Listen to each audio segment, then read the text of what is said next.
Part 55.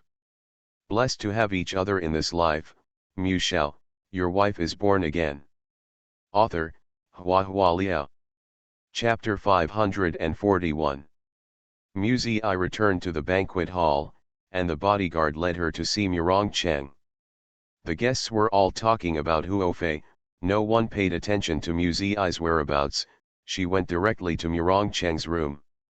When I entered, the thick chenille curtains in the room were half down and half up. Cheng was standing in front of the window, the sun shining on his side face. His thin lips could be seen tightly pursed, as if he was suppressing his anger. He heard footsteps, did not turn his head, still staring fiercely out of the window. I suspected that when she was talking to Gu Liang outside just now, Cheng looked at them like this. She couldn't help but rolled her eyes.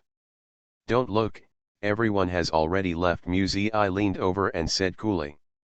"It can be seen from the window that Gu Liang downstairs has already left the manor by car." "What shameful things are you talking about, and you have to dismiss the bodyguards," Cheng said viciously. "It's really shameful." I took it for granted, and said, "For example, someone was thrown into the sea to feed sharks, someone was almost put in a frying pan, someone fell into a snake den and couldn't crawl for 3 days and nights. Come out, so much black history. If the bodyguards hear it, I don't know if they will question whether I followed the wrong boss." Cheng's thoughts turned slightly, and the haze in his eyes was swept away. He turned around and put his arms around I's waist, and said, "Are you asking Gu Liang about my affairs?" I glanced at him in disgust. "It's just a casual chat, I won't make a special trip to inquire."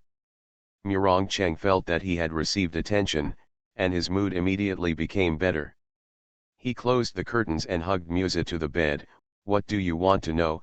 Just ask me, why bother to ask him?" "You," I looked him up and down with contempt in his eyes, "you're talking nonsense." Cheng's mood that had been soaring just now began to plummet again, and he said, "Could it be that I'm not as worthy of your trust as Gu Liang?" "It's not a matter of trust or distrust." I wanted to say, "You can't have a good chat with your mouth, which is always yellow." In this regard, she is really not as good as Gu Shao. At least she chatted with Gu Liang without any obstacles, and the communication was particularly smooth. "Forget it, it's better not to say this. If you say it, Cheng will definitely go crazy again." I stretched out her hand to pinch his face, and pinched it hard. "I helped you catch the murderer and find out the ghost, and you just treat me like this." Cheng laughed when he heard this. It's just that his face was deformed by I's pinching, so the smile was not very pretty.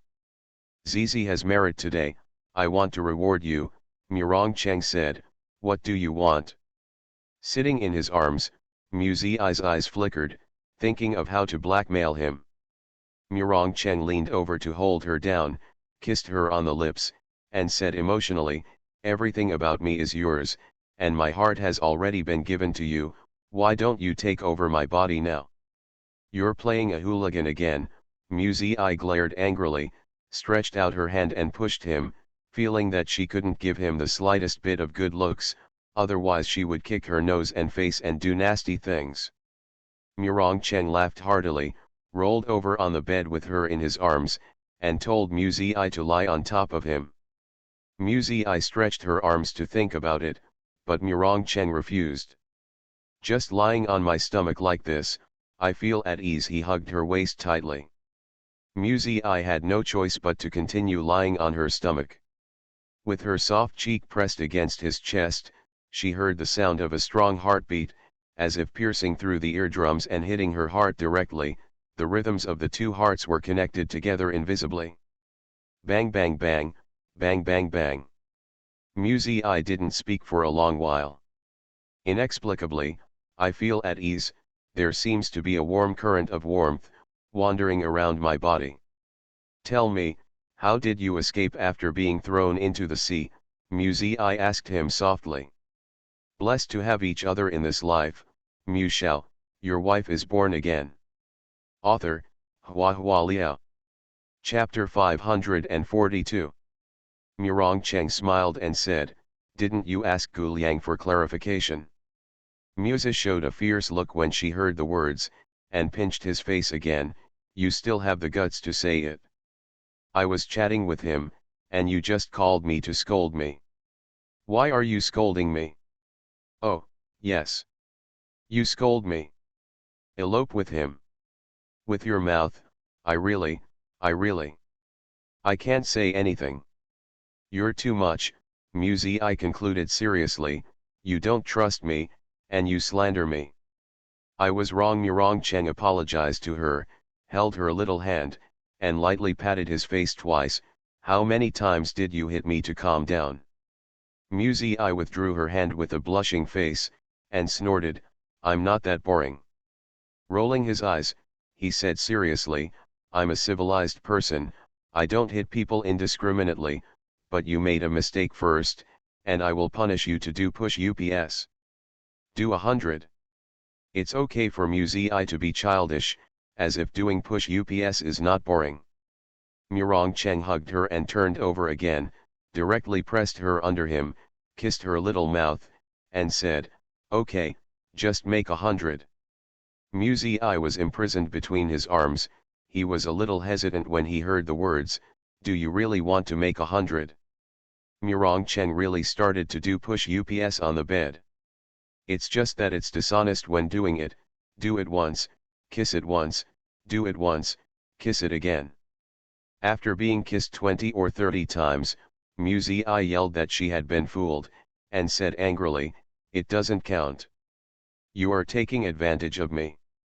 Murong Cheng laughed loudly, and at this moment he still didn't forget to belittle his rival in love. "Gu Liang definitely won't last 50. Musi I couldn't stand his rascal and arrogant virtue, and immediately said, "It's really amazing to be able to make 50. Murong Cheng's eyes dimmed, and he stared dangerously at Musi I under him. Musi I, feeling a bit off. Later, Murong Cheng pressured her to do a full 100 push ups. Musi I felt that her lips were about, maybe, should be, well, swollen. The two quarreled on the bed for a long time, and finally they were both tired, chatting lazily together. Murong Cheng told Musi I about his past. He said that someone had told his fortune for him. It was the fate of a prince, general, and minister, and he was destined to be auspicious in his life, and he would be blessed in death. When he and Huo Zheng were just starting out in Xianghai City, they had countless enemies, and everyone wanted to kill them. Once he was thrown into the famous Shark Bay, but he was very lucky. A shark in a state of full food is like a drunkard, groggy, and will not attack humans. Murong Cheng grabbed a broken tow rope at the stern of the boat and returned to the shore without anyone noticing. Although he saved his life, his ribs were broken at that time, and he was dragged in the sea for half a day, which was considered a serious crime. When Musi I heard this, she was startled and distressed, and couldn't help scolding him, "You are so lucky, you should cherish your life even more. Why do you always put yourself in danger? Zizi, you don't know, those people are too bad." Murong Cheng said with a smile, as if he was so pure and innocent that he could blame the cruel and terrifying outside world. Musi I was speechless, and asked again, "Then what happened to falling into the snake den?" "That's a thing to scare people," Murong Chengjun said indifferently. "There will be no poisonous snakes in the snake cave, because in that case, people will die within 3 to 5 minutes, which is not fun. So most people it's a non-venomous or slightly venomous snake. It looks scary, but it's actually nothing, but being bitten by a snake really hurts." When Murong Cheng said this, he repeated seriously, "When the toxin attacks, the wound hurts more than a dog's bite." Musa's eyes were hot, and she didn't want to be seen by him, so she buried her head in his chest, pinched his waist, and purposely groaned angrily, "So you were bitten by a dog before? How else would you know that it hurts more than a dog bite?" "What happened later?" Musi I continued to ask. "Later," he said arrogantly, Later I built a crocodile pond and threw all those people into it. Musei leaned on his chest and shed a tear. I thought to myself, my man, so he grew up like this. You are listening to novels at Bless Up channel. Wish you happiness and luck. Please subscribe to receive new novels. How do you feel about this novel? Please like and leave a comment. Blessed to have each other in this life, Shao, your wife is born again. Author, HandsomeMaleLead. Chapter 543. His vulgarity, viciousness, and cruelty are not born with him, but are bred in the midst of intrigue and power struggle like a seed that takes root in the worst environment, without a clear spring, without light, it absorbs blood as nourishment, and then grows into what it is today. His frightening methods are nothing but traces of others torturing him. Musei's tears slid down her eye sockets to her temples, they were slightly moist, and soon disappeared. The wet marks on her face made her feel itchy. Musei buried her face and wiped it on Murong Cheng's shirt. Murong Cheng asked her amusedly, "What are you rubbing against?" Musei deliberately disgusted him, and replied in a muffled voice, "It's rubbing your nose." Murong Cheng really scolded her, disgusting. Although he scolded her, his body didn't move, allowing her to lie on top of him. Musei pressed his face against his chest, rubbed it twice, and said softly, "No one is as disgusting as you, you are the most disgusting." Murong Cheng smiled helplessly, "Okay, I'm the most disgusting." The two leaned together quietly. He caressed her long hair, which was as smooth as silk and as thick as ink. He held it in the palm of his hand, and then slipped away through his fingers, feeling palpitations for no reason. "Zizi, I am very happy today," he whispered. Musei's voice was lazy. "You give me advice, which shows that you care about me." Murong Cheng's voice was deep and gentle, with a comfortable smile. "When you caught Huo Fei, you told him that there was something wrong with his shoes in the crowd. Zizi, you are always afraid of being implicated by me, but today you can't help but speak for me in front of so many people. You have me in your heart, don't you?" Musei didn't answer. "Zizi," Murong Cheng called her softly. "Murong Cheng, don't make trouble." She closed her eyes and muttered. Murong Cheng was dumbfounded. She fell asleep on top of him. Murong Cheng was silent for a while, couldn't help laughing, adjusted his posture slightly, lay down, and slept with Musei. "It's sleep, but it's just a nap." Mrs. Huo had an accident in his manor, how could he sleep here peacefully? Murong Cheng lay down with Musei for a quarter of an hour, then got up and left the room. Before leaving, he purposely stuffed a pillow into Musei's arms so that she would not find him in her dreams. It feels a little subtle, proud that Musei can't leave her, but also a little jealous of the pillow in her arms. Murong Cheng sighed in his heart, feeling that it was a pity that he couldn't keep Musei in his pocket all the time. The door was gently closed, and the girl on the bed slept soundly. She had a dream. The dream is her high school days. She studied very hard since she was a child, and she may not be considered the most intelligent child, but because her world is only studying and has no other distractions, her grades are always much higher than those of her peers. Because of her good grades, she skipped 2 grades and was the youngest student in her class in high school. The age gap made her unable to talk to other girls in class, had no friends, and was isolated unconsciously. The girls thought she was boring, but the boys liked her very much and thought she was cool. They took her taciturnity as indifference and aloofness, and even nicknamed her the Iceberg Goddess, so the girls hated her even more. She didn't care about all of this, she still concentrated on her studies, and ignored all the pursuits that followed, without making any response. In fact, she didn't know how to respond. Later, she was targeted by a rogue group in the school. There was an unscrupulous student in the school, who stalked her, kept sending flowers and gifts every day, and threatened to chase her.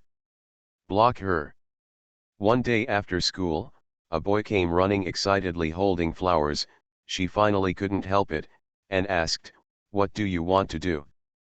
"Blessed to have each other in this life, Shao, your wife is born again." Author, HandsomeMaleLead. Chapter 544. The boy replied naturally, "I want to pursue you." "After chasing me?" she asked. The boy said angrily, "Let's fall in love." She frowned and continued to ask, "What about after falling in love?" The companions not far behind the boy laughed loudly, with cigarettes in their mouths, and booed unscrupulously, "Get married. Have a baby." "But why should I marry you?" She was very puzzled. Marriage is a product of social economy and capital. It is a community of interests formed by adults in order to stabilize long-term relationships. "What benefits can you bring to me?" The boy froze, a little dumbfounded. She then asked him, "Can you give me emotional belonging? Can you meet my material needs? Can you resonate with me spiritually? Marriage without requirements is a perfunctory of your own life. How can you casually decide to let me be your life partner? You don't know me at all. You just think that I am pretty and that I have good grades, which can satisfy your vanity and increase your face value in social relations virtually. You ask for benefits from me, but what can I get from you?" The boy was dumbfounded by what she said. She asked how old he was again.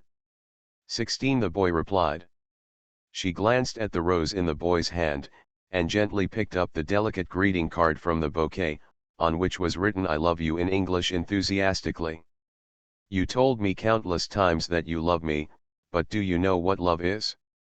Love is a responsibility and an energy that makes people happy." The boy came back to his senses for a while, and hurriedly said, "As long as you are with me, I will make you happy." She frowned, looked at the boy silently, and refused indifferently, "Sorry, your sweet words are too abstract to impress me. In my opinion, your family is ordinary and your studies are not good. It will be difficult to find a good job in the future. Even if you find a person who can't even take your studies seriously, you must be sloppy with your career. This means that your income is very limited. If I were with you, most of the future family expenses would be borne by me, and you would also not be able to provide help in the upbringing of the offspring. In addition, when you see a beautiful girl, you will ignore it and pursue it passionately. It makes me very suspicious that your chances of cheating after marriage will be relatively high. To sum up, your economy is mediocre, your intelligence is even poorer, and you may not be loyal to marriage. How can you make me happy?" The boy's face was red, and the hand holding the rose was clenched tightly, a little annoyed. Annoyed, of course, anyone would be pissed off at being judged like this. Her words are too harsh and ruthless, people just pursue her, there is really no need to criticize her like this. But for some reason, she didn't intend to let the boy go, and said seriously, "Are you angry, right? Why are you angry? Because I trampled on your masculine dignity, or because I punctured your drunken life? It can be seen that I am not a good person. All you see is a pretty face. How do you know how selfish and mean this woman is? Learning, instead of standing stupidly at the school gate and being abused wantonly by a female student." She put the card with "I love you" back into the bouquet, sighed softly, and said, "Actually, you don't love me. Then turn around and leave." The boy looked at her back and didn't chase after her. He put down the bouquet of roses and went back to his friends dejectedly. Among these bad students, one of them followed her out of the corner of her eye. The tone of her last sentence was very sad, even a little sad. It was as if she had been waiting for someone in this world to love her. "Blessed to have each other in this life, Shao, your wife is born again." Author, HandsomeMaleLead. Chapter 545. When Muzi woke up, she was still in a daze. She didn't get up immediately, she was still lying on the bed hugging the pillow, dazed, wondering how she fell asleep. It's really strange, why did I dream of that boy for no reason? It is said that day and night have dreams, and it has been so many years, she can't even remember the other person's appearance, and she doesn't understand why she dreams about him. However, when I think back to my middle school days, it is really embarrassing to have educated the other party like that. What's wrong with them? I just want to pursue you, what are you doing, giving moral lessons directly at the school gate? When she thinks about it now, she still feels a little embarrassed. After all, it was because I was too proud at that time, and I was somewhat displeased with the wasted time of students doing nothing. 16 or 17 years old, what a wonderful time, but smoking, playing, molesting girls every day, and shouting, saying that his own life is his own decision. She feels that this is not her own decision, but self-abandonment. Looking back carefully, some details in the memory are clearer. She remembered that the boy had a small group, these students often gathered to fight, gamble and fight, and the leader among them seemed to be called, Brother Mew. Surnamed Mew. Is it a coincidence? She sat up hugging the pillow, thinking, where did Murongcheng Middle School go? I have to ask him this question later. She didn't know that there was a story in the second half of the dream. When the boy returned to his companions, someone handed him a cigarette and comforted him, this woman doesn't know how to flatter her, so let's find someone to teach her a lesson later. Let me vent your anger. No need. The boy lost interest, threw away the roses, and walked aside with a cigarette. Murongcheng walked over and patted him on the shoulder. Don't think about it, she just said things harshly just to reject you. No, the boy shook his head while smoking a cigarette. I think what she said is quite right. Murongcheng raised his eyebrows. Oh, which sentence is correct? The boy didn't answer, but looked up and asked, Brother Mew, do you know that the owner of the canteen in front of the school, Hai Daitong, is actually a graduate of our school? Yes, I know, Murongcheng said. The boy continued, he didn't go to university after graduation, and he didn't find a good job, so his mother asked him to take care of the small shop at home. Now Hai Daitong is married and has a child. When Murongcheng heard this, he probably knew what he wanted to express. Hai Daitong's wife is in her 30s and is a bit pretty. The demeanor of a mature woman is very attractive to adolescent boys, and some unscrupulous boys. Every time they go to buy a pack of cigarettes or a bottle of water, they like to tease her at the canteen and enjoy themselves. The boys also nicknamed Hai Daitong's wife Hai Langsha, because she likes to wear Langsha stockings. For a while, I learned Russian classics in the Chinese class, and everyone gave her a new nickname, calling her Sea Wave Shada Popova. Every time I go shopping, I will yell out in spite of myself, Langsha da Popova, here is a bottle of water. Hai Langsha laughed and cursed, that's all, nothing to do with them. Hai Daitong also knew about this, but even if he saw male students molesting his wife, he would not be surprised. After all, these students are the gods of wealth in the canteen, so they cannot be easily offended. The boy took a deep puff of the cigarette, exhaled pale white mist, and said, Suzy I is right, I don't love her, but I will always meet the woman I love in the future. Brother Mew, I don't want my woman to cross the sea the days of Langsha. The boy threw away the cigarette butt, turned and left. The students at the side asked Murongcheng one after another, why did he leave? Murongcheng said, he said that he would ask his father to ask a tutor to help him make up lessons. In the future, he must correct his mistakes and study hard. Everyone burst into laughter. Laughing unsteadily, as if hearing a big joke. You are listening to Novels at Bless Up channel. Wish you happiness and luck. Please subscribe to receive new novels. How do you feel about this novel? Please like and leave a comment. Blessed to have each other in this life, Mu Shao, your wife is born again. Author, Hua Liao.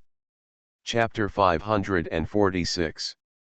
From that day on, that boy really broke away from the unhealthy student group, took classes seriously every day, went to cram school immediately after school, and never hang out with Murongcheng and others again. It was also from that day that Murongcheng began to pay attention to this goddess of iceberg in the school. At first, he thought she was so arrogant and desolate and aloof, but after secretly observing her, he had an unexpected harvest. When the girl deliberately picked on Suzy, a hint of confusion flashed in Suzy's eyes. She was very dazed, as if she couldn't understand the other party's behavior, nor could she understand the suggestive humiliation in the other party's words. In the end, the girls felt bored and left angrily. Murongcheng, who was hiding in the dark, almost laughed. He found a treasure. What looks like a proud and elegant fox is actually a silly little pig. After that, he kept paying attention to her. Get hidden where she can't see, peek into her life and learn about everything that happens to her. The mentality, from the initial curiosity, gradually turned into obsession and possessiveness. At that time, he didn't know what love was, he only thought Suzy was interesting, and in his future life, if he had to have a woman to accompany him to the end, he hoped that the other party would be at least as interesting as Suzy. As for how this morbid and distorted feeling melted into his bones bit by bit, and turned into an affectionate affection that must be hers, even Murongcheng himself didn't know. Probably because he has been peeping at her for a long time, he has naturally included her as a part of his life, and once he lets go of her, he will feel the pain of tearing his flesh and blood. No one is born with love. Learn because you don't understand. After a long time, Murongcheng told Muzi, "You are my school." Muzi was very proud and said, "Women are the best school for men. You still have a lot to learn." Murongcheng pressed her on the bed, "I want to go to school." She was angry, and slapped her, "Get out." The death of Mrs. Huo was a huge event for the entire Huo family, and it was extremely sensational news for the entire Xinjiang city, and even the entire Wenzhou. Murongcheng got busy. He not only has to organize the funeral, but also balances the various forces within the Huo family. In this kind of matter, Muzi couldn't help, she returned to the city, went to class as usual, and lived a life like an ordinary middle school student, only occasionally seeing Murongcheng on TV. The head of the Huo family finally appeared in front of the media because of this funeral that attracted the attention of the whole country. Although he was wearing sunglasses, just looking at the tall figure, handsome outline, and the cold and arrogant demeanor exuded by his gestures was enough to make women scream. Mrs. Huo is dead. The adults were seriously discussing what kind of struggle the Huo family's internal forces would experience. Teenage brats happily brought the latest doujinshi. Zhuangjie secretly brought a vulgar magazine to school and shared it with Muzi and Zhang Xinyuan. "Look how well they match," Zhuangjie excitedly pointed at the photos in the magazine. The photos have been processed by PS to piece together the arrogant and unruly head of the Huo family and the gentle and refined Gul Yang. Muzi felt that if Murongcheng saw this photo, he would definitely turn his nose in anger. Zhang Xinyuan felt embarrassed and asked, "Zhuangjie, isn't young Master Gu your idol?" Zhuangjie nodded, "Yes, he is my idol, but at the same time, I also think that the two of them really match well, there is no conflict." Zhang Xinyuan didn't know what to say. Zhuangjie cupped her face and said infatuatedly, "I've been lucky enough to meet young Master Gu a few times. I don't know if I can see Master wrong in this life. Look, his shoulders, his legs, and his nose, it's just perfect. Even that scar is beautiful. Oh, he's so beautiful." Muzi said embarrassingly, "It doesn't feel like you're judging a person, but like, judging a work of art." Zhuangjie immediately said, "He is a work of art." Muzi, "My best friend is coveting my man. Blessed to have each other in this life, Mu Shao, your wife is born again." Author, Hua Hua Liao. Chapter 547. The funeral scene of the former head of the Huo family was being shown on the LCD TV. The funeral procession was endless, black and white interlaced, solemn and solemn. There are countless white chrysanthemums and wreaths, and there are awe-inspiring faces, including the governor of Wenzhou and the mayor of Sioux City. No matter if they were dignitaries or wealthy businessmen, all the people with a little reputation in Wenzhou attended the funeral of Huo's family one after another. Mrs. Huo used to be a powerful figure in Wenzhou for 50 years. He developed an old gang into a huge gaming empire, driving the economy of the entire Wenzhou, and it can be said that it has fed tens of millions of people. Although his behavior of allowing his descendants to kill each other after he entered his old age was once criticized, his contribution to Wenzhou still cannot be erased. News footage occasionally flashed the face of Huo Rong, the patriarch of the Huo family.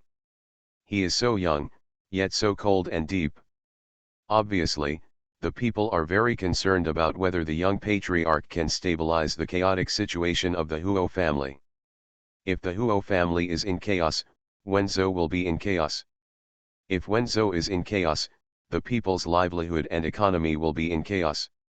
Qiao Jingjia sat in front of the TV with her arms folded, her body shaking violently. She doesn't know Huo Rong, but she knows the bodyguard next to Huo Rong. Back then, she was forcibly taken away by that man, and locked in the bloody torture room without seeing the light of day.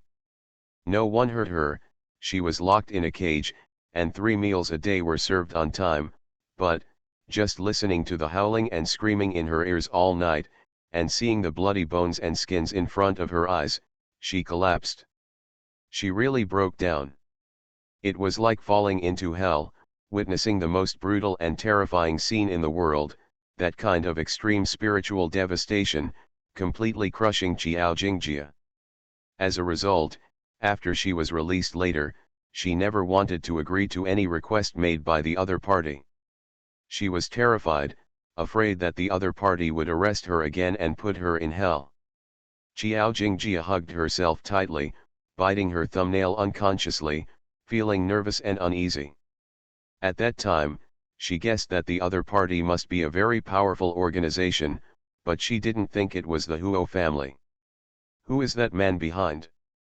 Huo Rong? Or someone else from the Huo family? Qiao Jingjia was terrified, and then thought, now that it's been so long, they probably won't find her again, right? Qiao Jingjia still can't figure out what the other party's purpose is. She was thinking wildly when the door suddenly opened. Xiao Wanwan walked in with a pale face. Can't you knock on the door? Qiao Jingjia scolded. She didn't have the slightest respect for Xiao Wanwan, because she felt that Xiao Wanwan owed her too much, and she didn't even have the right to call her mother. Xiao Wanwan seemed to be very cold, she walked over while sucking her nose, trembling all over. Lend me some money. She asked for money. Qiao Jingjia was furious, are you addicted again? You can't stop touching that thing. Jingjia, hurry up, lend me some money. Xiao Wanwan stretched out her hand to pull her arm, I will pay you back, the last time, I promise you, this is the last time. You say that every time, Qiao Jingjia angrily shook off her hand, I tell you, I have no money. I don't have any money. Xiao Wanwan was pushed to the ground, and immediately entangled her again, knelt on the ground and hugged Qiao Jingjia's leg. Jingjia, I beg you, lend me some more money, mom can't take it anymore. Xiao Wanwan at the onset of her addiction had no sense at all, she could go crazy in order to get the money to buy the goods. When she saw Qiao Jingjia's wallet on the bedside, a greedy light flashed in her eyes. Qiao Jingjia noticed it and turned around to grab it, but Xiao Wanwan pushed Qiao Jingjia away with incredible strength. Put the wallet in your arms, turn around and run. Blessed to have each other in this life, Mu Shao, your wife is born again. Author, Hua Hua Liao. Chapter 548. Xiao Wanwan, Qiao Jingjia roared angrily. However, Xiao Wanwan, who snatched the wallet, had already run out of the door and disappeared. Xiao Jingjia helped the bed to get up, a sticky liquid slipped from the corner of her forehead, and when she reached out her hand to touch it, it was bright red. Xiao Wanwan's push just now caused her to break her forehead. Xiao Jingjia immediately covered her wound, cursed in a low voice, and went to the bathroom with a sullen face. I can't live in this place anymore. Xiao Jingjia thought silently. Thinking of Xiao Wanwan's addiction from time to time, thinking of Mayor Xiao's indifference, thinking of Madame Fu's suppression and revenge. She felt that her life was a mess and she couldn't find a way out. How did it become like this? How could she have fallen into such a situation? Xiao Wanwan came back an hour later and found Xiao Jingjia packing her suitcase. She was slightly taken aback, then leaned against the door frame and laughed. As for it, why don't I just spend some of your money? Just return it to you. Xiao Wanwan threw her wallet on the bed. Xiao Jingjia gave her a cold look, picked up the wallet and checked it. The bank cards were still there, but 2,000 yuan in cash was missing. Xiao Jingjia remained silent. There is no need to investigate where the money went, because she will definitely not be able to get it back. Xiao Wanwan felt comfortable now, not as anxious as before. Her voice was slow and soft. Hey, I mean it, I won't take your money again next time. I know, your life is not easy now. I'll sell the car another day, and the 2,000 will be returned to you. Xiao Wanwan still has a car. Although it is not a famous brand, it should not be a problem if it sells for more than 100,000. Xiao Jingjia was a little shaken when she heard that she planned to sell the car, and her determination to leave. Xiao Wanwan persuaded her, just stay here, I'm your mother, can I still harm you? Where can you live when you go out now?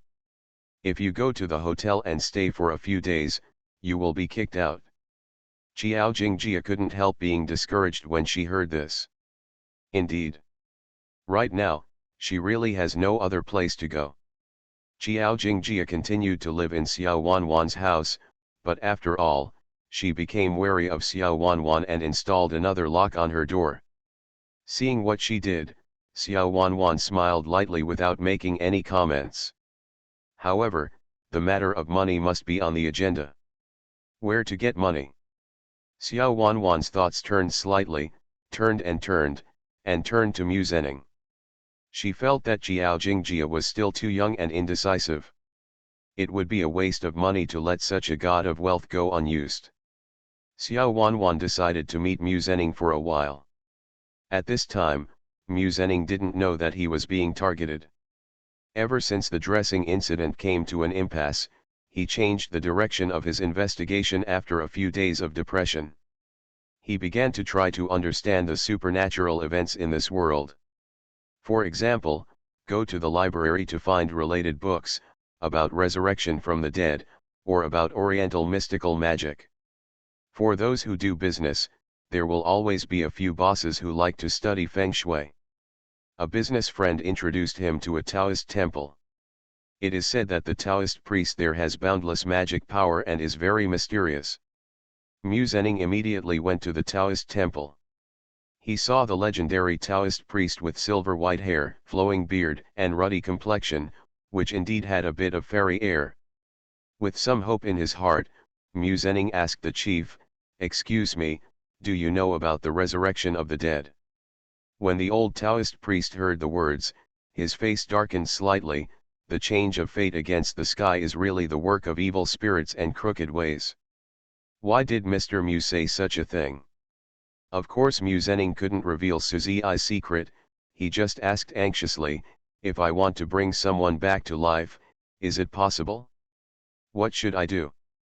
The old Taoist priest changed his face for some reason, and said coldly, "Mr. Mu, please go back. You are listening to novels at Bless Up channel. Wish you happiness and luck. Please subscribe to receive new novels. How do you feel about this novel? Please like and leave a comment. Blessed to have each other in this life, Mu Shao, your wife is born again." Author, HhandsomeMaleLead. Chapter 549. Mu Zhenning wanted to ask again, but the old Taoist left in a huff. He didn't know where he had offended the other party, but he felt very frustrated. He traveled thousands of miles to this mountain, and finally found the so-called expert, but he still couldn't find the answer. He wanted to know why Suzy came back to life. And why would she live in Mu Zi's body? How can I get her back? Even if he couldn't return to Suzy's previous body, at least he couldn't be Mu Zi. Mu Zi is his sister. What he needs is a wife, not a sister. Mu Zhenning's mood was depressed, and he felt the pain of being eaten by thousands of ants. He thought that Suzy's resurrection should make him happy, but the fact is, it hurt him more than when she died. When going down the mountain, there were hurried footsteps behind him. Mu Zhenning looked back and saw a little Taoist priest running down the steps in a hurry and beckoning to him. Mu Zhenning was suspicious, wondering if the old Taoist had changed his mind. He came to ask for advice today sincerely. The little Taoist priest ran up to him, smiling flatteringly. "Mr. Mu, you shouldn't mention this matter today, it's a big taboo, and of course the temple master will be angry." Big taboo? Mu Zhenning was puzzled. The little Taoist said, "For example, if you ask a serious businessman how to evade taxes, you say, should he be angry?" Mu Zhenning came to a sudden. The Taoist priest must have felt insulted. The little Taoist said again, "You want to inquire about people or things. In fact, it is more convenient to find the people below." Mu Zhenning looked the little Taoist priest up and down, knowing it well. It seems that even in this clean place with green mountains and bright moons, people who fish for oil and water are indispensable. He took out some money from his wallet and handed it to the little Taoist. "Tell me what you know." The little Taoist smiled even deeper, and hurriedly put the money into his clothes, and said, "Borrowing corpses to return souls exists.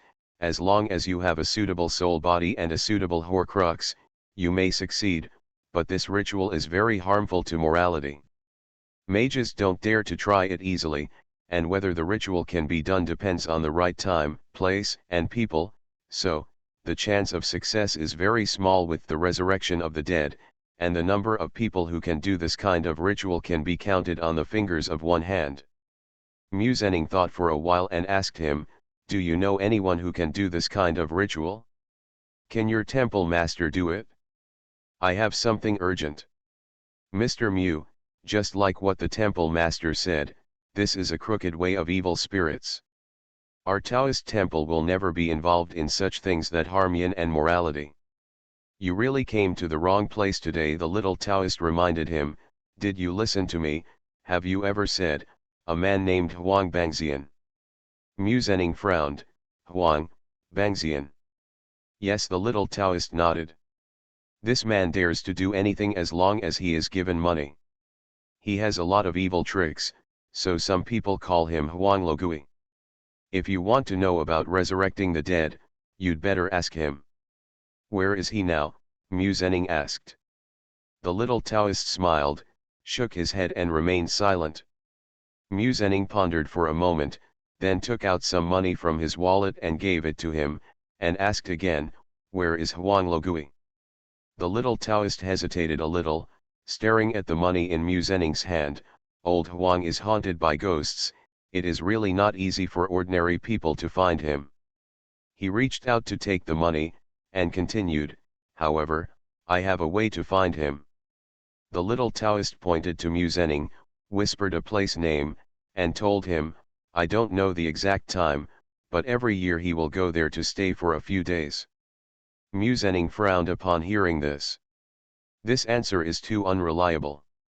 Leaving aside the fact that the place is hidden in a wilderness mountain village, and there is no exact time, why is he going to sit on the sidelines and wait for a rabbit? This man is so handsome, why is he hiding? Mu Zhenning couldn't help asking, does he have enemies? Blessed to have each other in this life, Mu Shao, your wife is born again.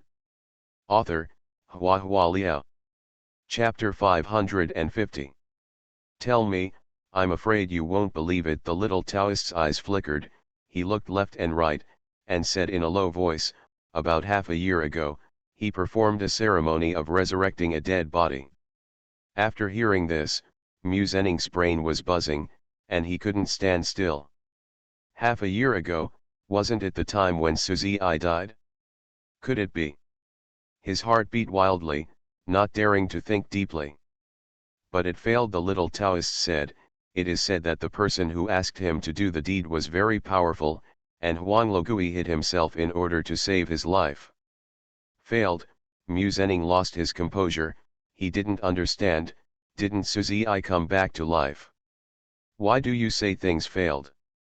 Didn't the old ghost Huang do rituals for Suzy I?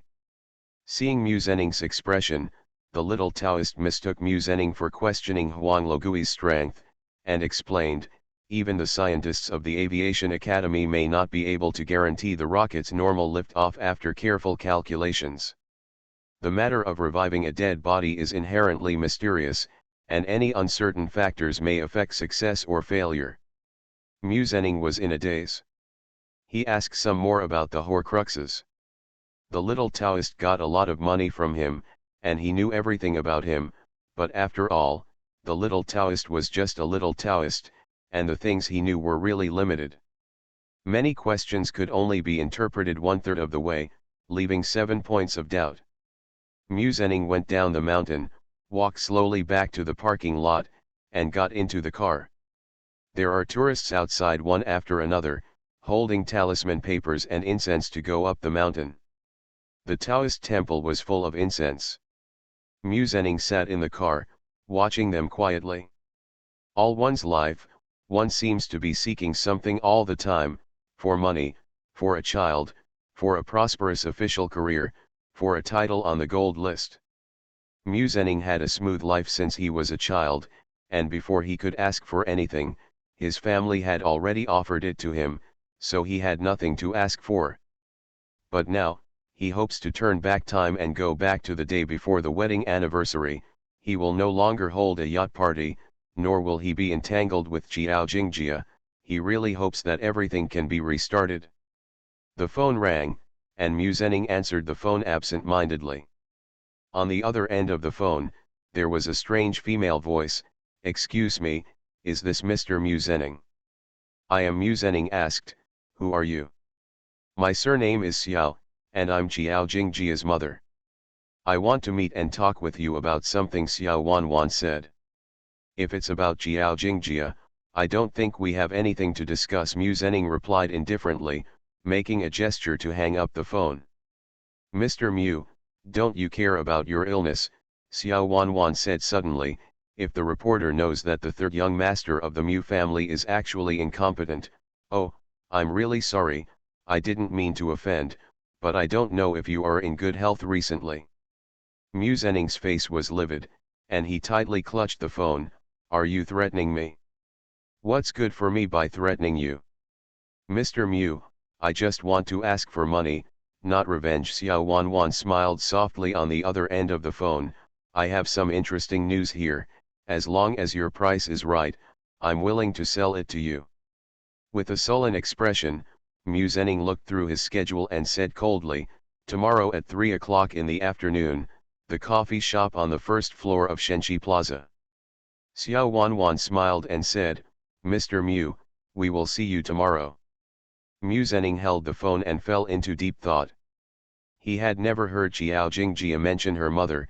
How could such a number one person suddenly appear? She kept saying that she would sell him the news. Obviously, she got the news from Xiao Jingjia, that is to say, Xiao Jingjia had a secret from him. Mu Zenning frowned impatiently, and decided to wait until tomorrow to find out what happened.